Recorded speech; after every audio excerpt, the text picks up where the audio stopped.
எத்தனையோ மலர்கள் மலர்ந்து மணலை சிவந்திட்டாலோ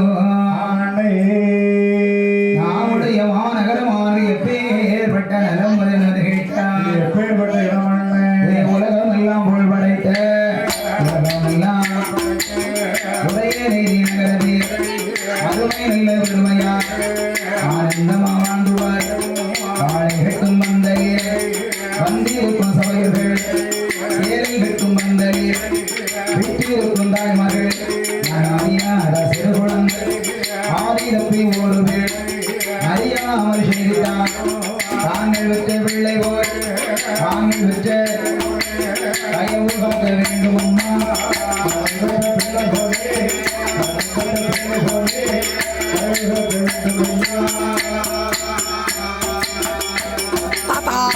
அப்படி இருக்க இந்த நீர்வளம் நிலவளம் பால்வளம் பயிர்வளங்கள் எல்லாம் செழித்தோங்கி இவர்கள் பெற்ற எல்லா வளம் நிறைந்த உலகம் எல்லாம் பேரும் புகழ்படைத்த இந்த உதயநிலை என்று சொல்லக்கூடிய நகரத்திலே ஆங்காங்கே வாழ்ந்து வரக்கூடிய அருமை பெரியவர்களுக்கும் அருமை தாய்மார்களுக்கும் வருங்கால வாலிப சிங்கங்களுக்கும் மற்ற சகோதர சகோதரிகளுக்கும் மற்றும் வீழ்ச்சியை பார்த்துக் கொண்டிருப்பவர்களுக்கு வீட்டில் இருந்தபடியே கதைகளை கேட்டுக் கொண்டிருப்பவர்களுக்கும் வீழ்ச்சியை பார்க்க போக வேண்டும் என்று வீட்டை புறப்பட்டுக் கொண்டிருப்பவர்களுக்கும் ஆங்காங்கே புறப்பட்டுக் கொண்டிருப்பவர்களுக்கும் விருந்துக்கு வந்து இருப்பவர்களுக்கும் வர வேண்டும் என நினைப்பவர்களுக்கும் கோவிலிலே பூசை செய்து வரக்கூடிய ஐயா பூசாரி அவர்களுக்கும் கோவிலிலே சாமி கொண்டாடி ஆடி வரக்கூடிய சாமி கொண்டாடிகள் அத்தனை பேர்களுக்கும்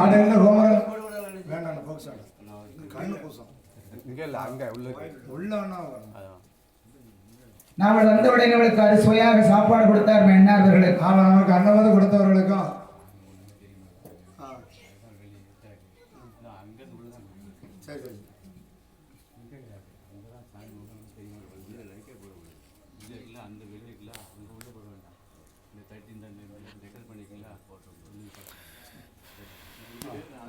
மற்ற நாட்டாமை தர்மகர்த்தா காரிதர்சி கணக்குப்பிள்ளை அவர்களுக்கும் தலைவர், உபதலைவர், செயலாளர், துணைச் செயலாளர், பொருளாளர் என்று சொல்லக்கூடிய வரியாளர்கள் அத்தனைவர்களுக்கும், பந்தலிட்ட வெறியவர்களுக்கும், மாலை கொண்டு கட்டியவர்களுக்கும், மற்றும் வட்டி தொட்டிகளில் நகரங்களில் வெற்றி முரசு கொட்டி வரக்கூடிய இசை தென்றல் ரத்னா சவுண்ட் சர்வீஸ் உரிமையாளர்களுக்கும் மற்றும் அதை சார்ந்த ஆபரேட்டர் அவர்களுக்கும், உதயநீதி மாநகரில் வாழ்ந்து வரக்கூடிய எல்லா பொதுமக்களுக்குமாக, அவையவர்களுக்கும், சபையவர்களுக்கும், பெரியவர்களுக்கும், தாய்மார்களுக்குமாக, எங்களது சிவகாமிபுரம் கே முத்துச்செல்வம் இளைஞர் வில்லிசைக்குழுவின் சார்பாக எங்கள் முதற்கணை தெரிவித்துக் கொள்கின்றோம். நாங்கள் பாடுகின்ற பாட்டில் சொல்லுகின்ற வார்த்தைகள் சொல் குற்றம், பொருள் குற்றம், இசை குற்றம், கலை குற்றம், எந்த ஒரு குற்றம் குறைகள் இருந்தாலும் நம்ம யாதொரு குற்றமுறைகள் இருந்துட்ட பொழுதிலும் தாங்கள் பெற்ற குழந்தைகள் ஒரு தவறு செய்தால் அதை எவ்வாறு ஆதரித்து காப்பீர்களோ இவ்வாறு ஆதரித்து காத்துக் கொண்டிருப்பீர்கள். அதை போல எங்களையும் ஆதரித்து காக்கும்படி மிக தலைமையுடன் கேட்டுக்கொண்டு சீழ்ச்சி ஆரம்பிக்க இருக்கின்றோம். பாடிதானே சொருவமாகி அன்னவேந்தி நகர்த்தினே முன்னோராளோ வாழு தந்தா குடத்தினுள் அடைத்த காயம் உடமதே நோகாவரணம் கற்பகமாய் வினை நிற்கும் கருவாக தும்பிக்கை துணை நமக்கே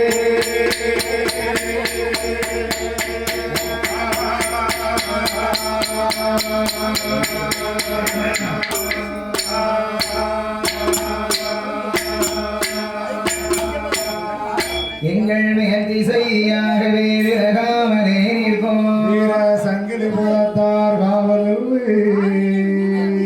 வேள்வியே கீழ் திசை உள்காவலாகவே ஊர் காவல் சுவாமி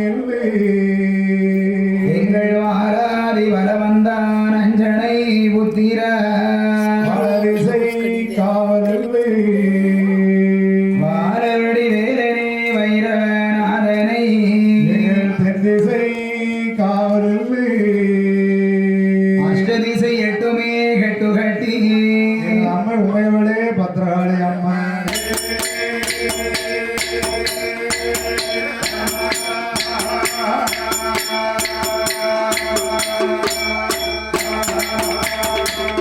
தானே தன்னந்தானன் தந்தானே தோந்தானன் மலையர சந்திருமகளே பார்வதியே அருளே நாராயணனின் தங்கையம்மா நல்ல முத்து மாரியம்மா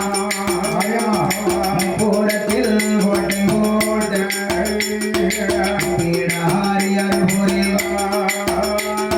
நரகொடனது ஐயனாரே கை கொண்டாரையன்வார பார்வதியம் மங்கதைகள் வாட பார்வதியம் மங்கதைகள் வாட பகவானே அருளே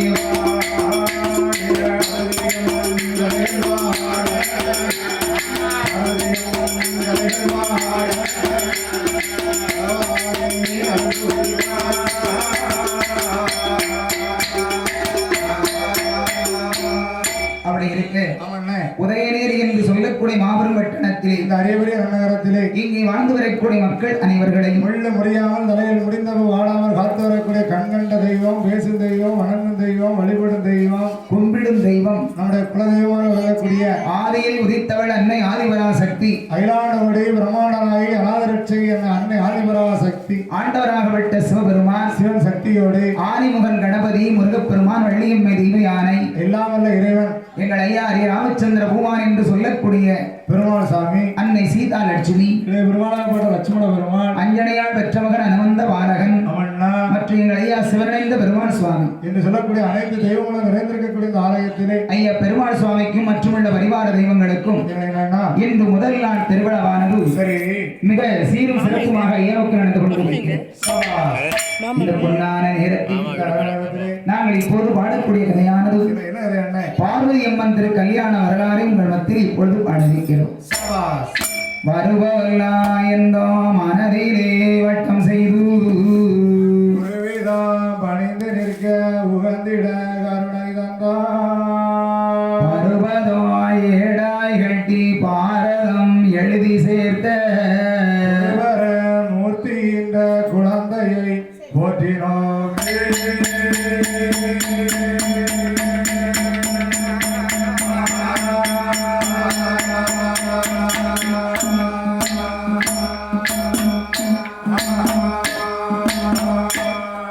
போற்றினேன் விதந்தோர் பாதம் புகழ்ந்தோர் தான் என்னை வைக்க சேற்றிலே முளைத்தெழுந்த செல்லிலை காற்று போலே ஆற்றிய முன்னோர் பேரும் பொருட்டனத்திற்கு ஒப்பாய் கையிலே மூவரும் அரசிருந்தார்.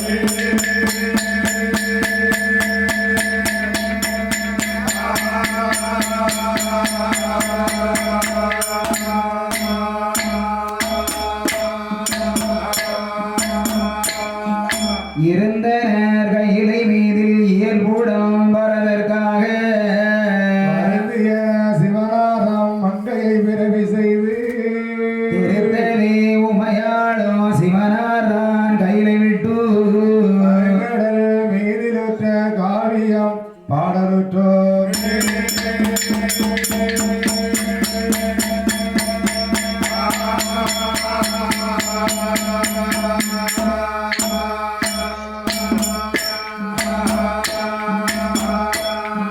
வீரலட்சுமி பிறந்த வெள்ளி கையிலாசம் வெள்ளி கையிலாசம் விஷ்ணு பகவான் பலம் வந்த கையிலாசம்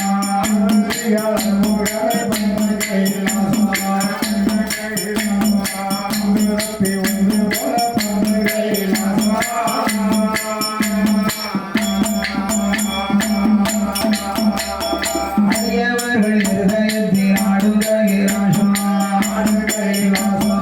ஆடும் கையிலாசம் அன்பு முதல் அரசி இருந்த நின்ற கையிலாசம்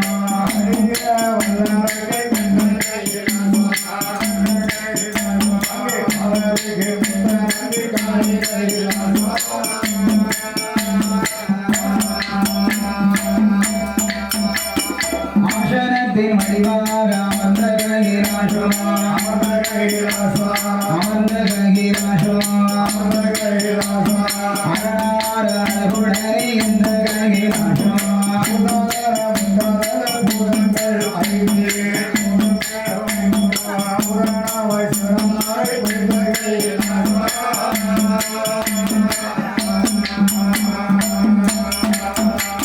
முத்துமலை நடுகடல் ஈரேடு போனான் ஈரேடு போனான்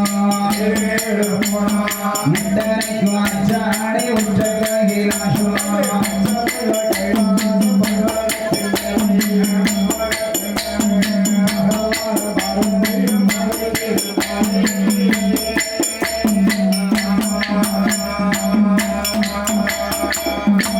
ஈஸ்வரன் இடமாக இருக்க ஈஸ்வரன் இடமாக இருக்க எண்ணிய செய்வத்து வாண்டி வள நாடு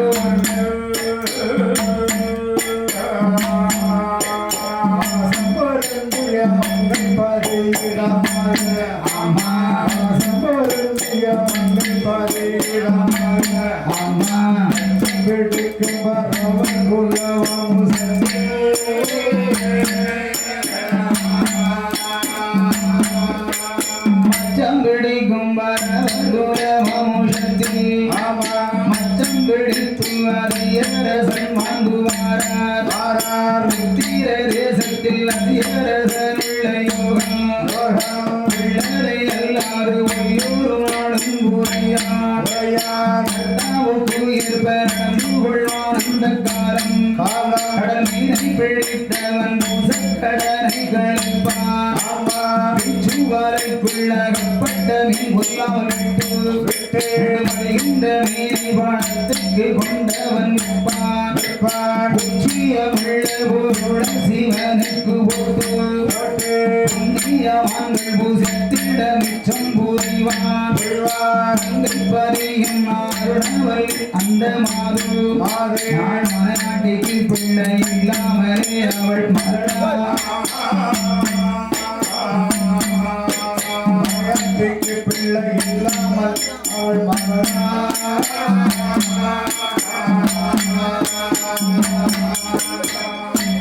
ஆதிவள்ளி கைலாசத்தில் அனைவரும் சந்தோஷமாக ஒளிபுரிந்து வருகிற போது அப்படியாக இருக்கக்கூடிய வேளையில பாண்டிவள நாட்டிலே உத்திரகோச மங்கை பதிவட்டணத்தில் சரி வன்னியர் குல வம்சத்தில் வாழ்ந்து வந்த சைவ சிவான் யாரான அவர்தான் அதிகரசர். அதிகரச மன்னன். இந்த அதிகரச மன்னனுக்கு என்ன வேலை என்றால் அவருக்கு என்னென்ன வேலை? அலை கடலுக்குள்ளே சென்று வலையை வீசி மீனை பிடித்து சரி பக்கத்து ஊருக்கிலே வியாபாரம் பார்ப்பது அவருக்கு தொழில். மீன் பிடித்து மீன் வியாபாரம் செய்வது இவருக்கு தொழில். வியாபாரம் பார்க்க சென்றார். ஆனால் 100 ரூபாய்க்கு வியாபாரம் நடந்ததான 50 ரூபாய் கோயிலுக்கு 50 ரூபாய் அவர் வீட்டுக்கு. எவ்வளவு வியாபாரத்தில் பணம் கிடைத்தாலும் சரி பாதி தொகை ஆலயத்திற்கு ஒரு மீதி தொகை அவருடைய வீட்டுக்கு அவருடைய வீட்டில் கொண்டு வந்து அவருடைய இல்லத்தரசியான அருணவல்லி என்று சொல்லக்கூடிய பெண் கொலையாளிடம் கொடுத்து மனைவிடத்தில் அவர் கொடுத்து காசு பணத்தை கொடுத்து காலம் கழித்து வருகிறார் அதிகரச மன்னன். அவன்னா அதிகரச மன்னவரும் அருணவல்லி பெண் கொடியும் ஆண்டவன் அருளால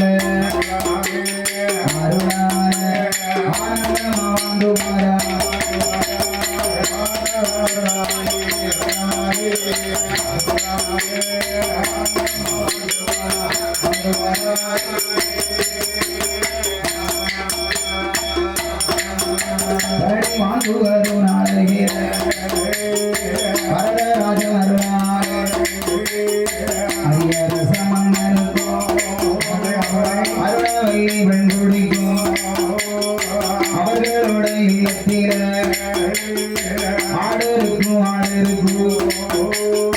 அடுப்பு வீடு இறைவனோட கருணையால எல்லா நல்ல செல்வங்களும் அவர்கள் இல்லத்தில இருந்தால் அவருக்கு பிள்ளை இல்லாத கவலையது பெருங்கவலையாய் இருக்குதையா மன்னனுக்கு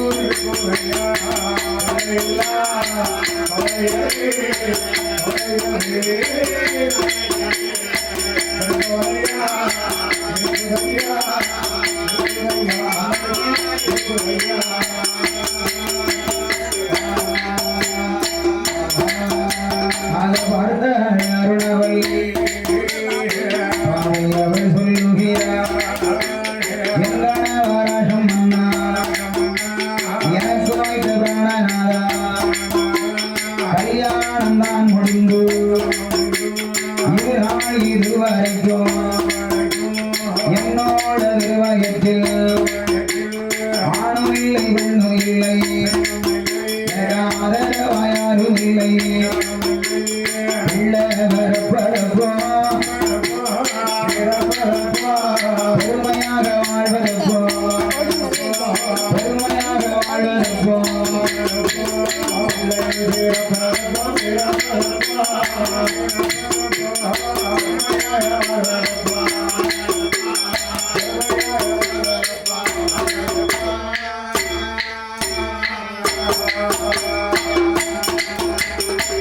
தாலி கட்டிய கணவரான அதிகரச மன்னனிடத்திலே மாலையிட்ட மன்னனிடத்திலே மழலையில்லாத கவலைகளை மனைவியான அருணவல்லி சொல்ல சொன்னார். அதிகரச மன்னன் பெண்ணே குழந்தை என்பதை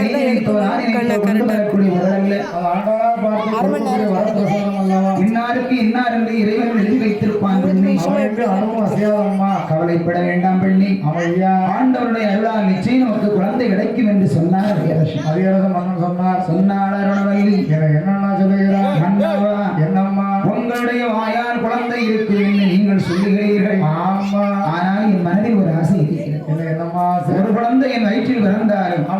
எப்பேற்பட்ட குழந்தையாக இருக்கணும் தெரியுமா சுவாமி? அது எப்படிப்பட்ட பிள்ளையாகமா இருக்க வேண்டாம். சாகாலம் இல்லாத மார்க்கண்டனை போல பிள்ளை.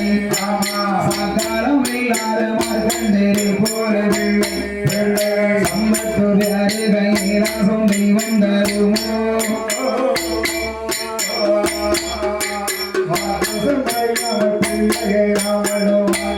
அம்மா அம்மா நாமுண்ட வாழ்வுக்கு மேலுண்ட வாழ்வோ.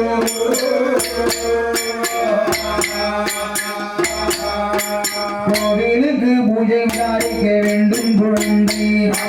கோவிலுக்கு பூஜை விசாரிக்க வேண்டும் குழந்தை. கொஞ்ச புத்தி புள்ள வேண்டாமோ நம்ம குடிக்கே.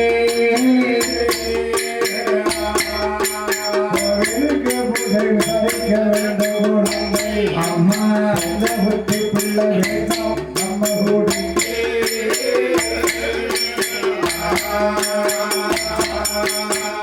நாதா என்னம்மா அமர்த்தனை பெற்று அலக்கழிவதை விட சமர்த்தனை பெற்று சாக கொடுப்பதை மேலென்று சொல்வார்கள். ஒரு குழந்தை பிறந்தாலும் அறிவுள்ள பிள்ளையாக ஆற்றலுள்ள பிள்ளையாக மிருகண்ட ரிசிக்கும் மிருகதமைக்கும் குழந்தையாக அவதாரெடுத்தாரே மார்க்கண்டேயர் சுவாமி. இன்றும் 16 வயது மறுக்கண்டேன் அல்லவா? அப்படி ஒரு அழகான குழந்தையை ஆண்டவன் எனக்கு கொடுக்க மாட்டாரா என்றால் அருணவன். அருணவரி சொன்னாங்க. பெண்ணை என்ன குழந்தை என்பது இறைவன் கொடுக்கும் வரம் அல்லவா? அது ஆண்டவனாக பார்த்து கொடுக்கக்கூடிய வரப்பிரசாதம் அல்லவா? கவலைப்பட வேண்டாம் பெண்ணை. கவலைப்படாதம்மா. கடவுளுடைய அருளால் கட்டாயம் குழந்தை கிடைக்கும் என்று ஆமண்ணா மனைவியிடத்தில் மன்னன் அதிகரசன் கூறிவிட்டு அப்படி சொல்லிவிட்டு ஆண்டவன் பகவான் பரமேசனை நினைத்து தவம் இருந்து வருகிறேன் என்று ஆமண்ணே மனைவியிடம் சொல்லிய அந்த அதிகரச மன்னன் என்னன்னா கடற்கரை ஓரமாகவே வந்தார். கடற்கரை வரமாக வந்தான். இந்த வன்னியர் குல தேசத்து மக்கள் எல்லாம் மீனவர்கள் எல்லாம் என்னென்ன அதை கடலுக்குள்ளே சென்று மீன் பிடிக்க போகும்போது என்னன்னா கடற்கரை ஓரத்தில் ஒரு ஆலயம் அமைச்சிருக்கிறாங்க.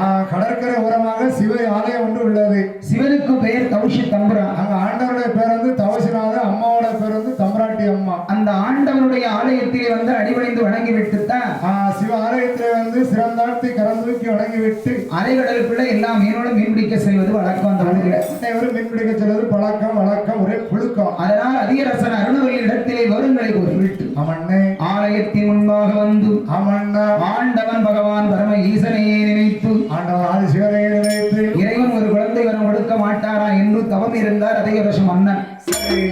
இங்கே இவர்கள் இப்படி தவம் இருக்கிற போது இருக்கக்கூடிய வேளையில அப்படியே தவசம் செய்து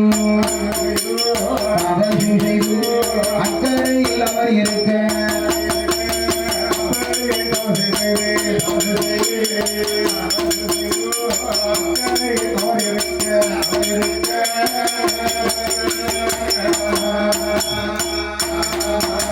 அந்த செப்பமுள்ள கைலாசம் இவனிடத்தில் வாரதியா சமயமது என்று சொல்லி சங்கரனுக்கு எடுத்துரைத்தார்.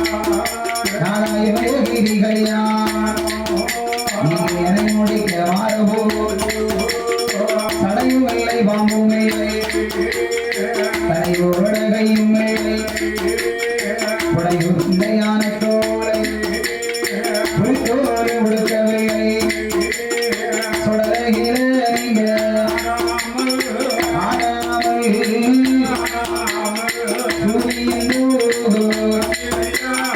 பந்திரையா அன்பு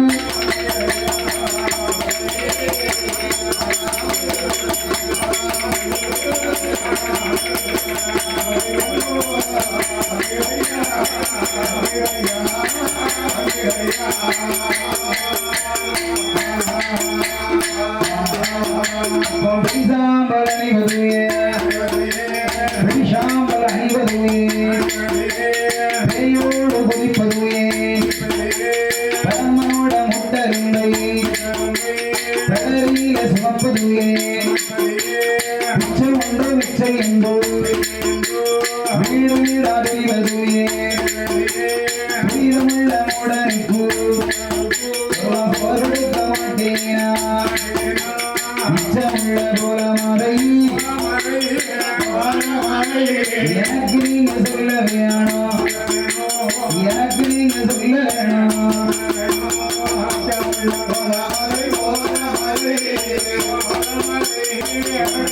சொல்ல வேணும்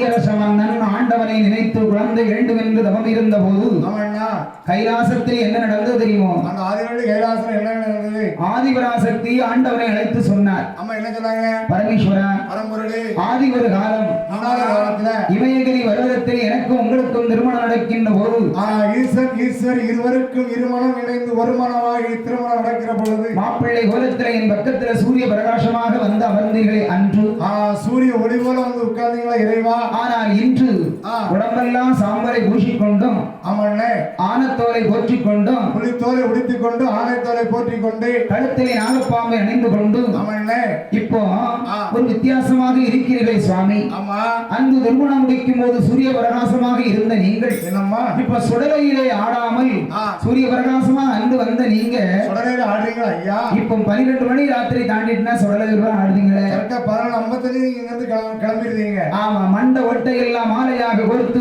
கழுத்தில் போட்டு ஆடுகிறீர்களே. உச்சியில இருந்து உள்ளங்கால் வரைக்கும் கொடுத்து போட்டீங்களா ஐயா? கல்யாணம் முடிக்கும் போது இருந்த அழகு என்ன? ஆமா, கல்யாணத்துக்கு பின்னால் அழகு போனது என்ன என்றால் பாரு. ஆதிவரா சக்தி கேட்டால் ஆண்டவன் சிவனிடத்திலே சொன்னார் பரமேஸ்வரன் தேவி, இல்ல சாமி, ஆணாக இருந்தாலும் பெண்ணாக இருந்தாலும் என்னென்ன திருமணத்திற்கு முன்னால் அவரவர்கள் இஷ்டம். திருமணத்துக்கு முன்னால் ஒரு வாழ்க்கை, திருமணத்துக்கு முன்னால அவங்க எங்க போகணும்னு நினைக்கிறாங்களோ அவங்க போவாங்க வருவாங்க, அது சொந்த இஷ்டம். ஆமா, யாருமே கேட்க முடியாது. கல்யாணத்துக்கு அப்புறம் போக முடியுமா? போக முடியுமா? கல்யாணத்துக்கு அப்புறம் ஒரு இடத்து பிறப்பிட்டு ஆம்பளை பிறப்பிட்டு நின்னாருன்னா கொண்டாடிக்கிறாங்க, நாங்களும் வானம் வரவேன்னு சொல்லுவாங்க. ஆமா, தாயும் தகப்பனும் பிறப்பிட்டு நின்னாங்கன்னா ஆமா பிள்ளைகள் நாங்களும் ஆரம்பிப்பாங்க. நாங்களும் வாரம் எங்களை விட்டு எங்க போறீங்கன்னு கேட்பாங்க. அதனால என்ன, கல்யாணத்துக்கு முன்னால ஒரு வாழ்க்கை, கல்யாணத்துக்கு அப்புறம் ஒரு வாழ்க்கை. சரி, கல்யாணத்துக்கு முன்னால இருப்பது வாழ்க்கை, சரி, கல்யாணத்துக்கு அப்புறம் அது வழுக்கை. ஆகினா அதையெல்லாம் பேச வேண்டாம். நான் பூலோக மக்களுக்கு படியிழக்க புறப்பட்டேன் என்று எழுந்தார். ஆமாண்ணே சுவாமி சற்று எழுந்தோ. என்னம்மா? எனக்கு ஒரு சந்தேகம் இருக்கிறது. என்னம்மா சந்தேகம்? பூலோக மக்களுக்கு எத்தனை பிறவினாத? பார்வதி, பூலோக மக்கள் எல்லாருக்குமே மொத்தம் 1 2 3 4 5 6 7 பிறவி அம்மா. எங்க அண்ணன் பெருமாளுக்கு எத்தனை அவதாரம்? பெருமாளுக்கு மொத்தம் 10 அவதாரம். எனக்கு எத்தனை பிறவி சுவாமி? பார்வதி உனக்கு மொத்தம் 13 பிறவி. உங்களுக்கு எத்தனை பிறவினாத?